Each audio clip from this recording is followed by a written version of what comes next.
Hello everyone, আসসালামু আলাইকুম। হঠাৎ করে লুডুস খেতে মনে চলো।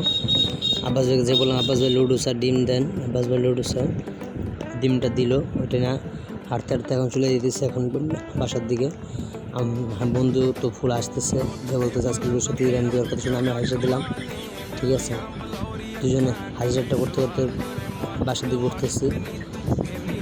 বাসায় ওঠা দিয়ে বন্ধু বলতেছিল যে এভাবেই তুইও যদি সব রাঁধতে পারতে পারো তাহলে আমার জন্য বেটার হবে, দুজন আড্ডা দিতে পারবো।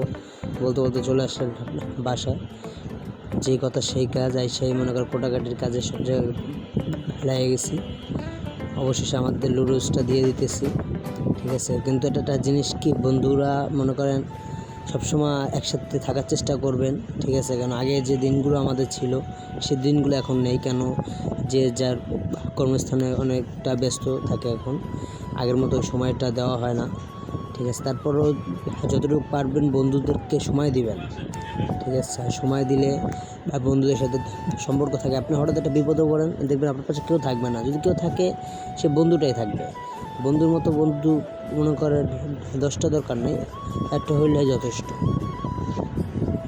এই কথাটা কেন বললাম, একসময় আমরা অনেক বন্ধু মিলে অনেক আড্ডা দিতাম, এখন সে বন্ধুগুলো একসাথে নাই বা থাকতে পারি না। ঠিক আছে, অন্য দূরে দূরে সবাই চলে গেছে।